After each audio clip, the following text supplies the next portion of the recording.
Hello बच्चों, let's read the question.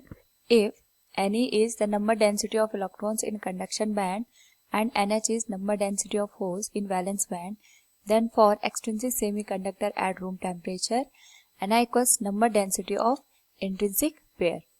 First of all यहाँ पे हमें 4 ऑप्शन गिवन है. इनमें से हमें करेक्ट जो ऑप्शन है उसका पता करना है.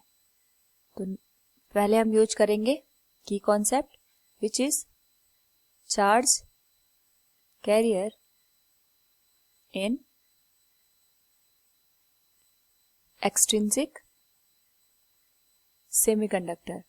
तो यहाँ पे अगर हम सेमीकंडक्टर की बात करें तो सेमीकंडक्टर में 2 बैंड होते हैं.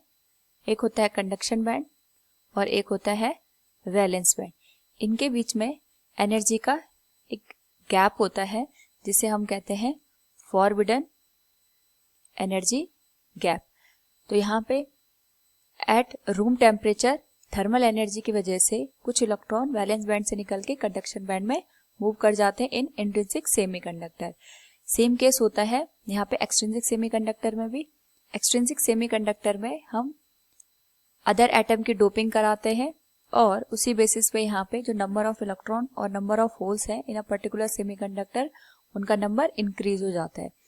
तो इस पर्टिकुलर केस में अगर हम यहाँ पे बात करें चाहे इंट्रिंसिक की हो चाहे एक्सट्रिंसिक सेमीकंडक्टर की हो, वैलेंस बैंड में यहाँ पे कुछ इलेक्ट्रॉन्स थर्मल एनर्जी की वजह से कंडक्शन बैंड में जंप कर जाते हैं. जैसे ही इलेक्ट्रॉन कंडक्शन बैंड में मूव करता है यहाँ पे होल्स जनरेट होते हैं और जो कंडक्शन बैंड है उसमें फ्री इलेक्ट्रॉन्स एग्जिस्ट करते हैं.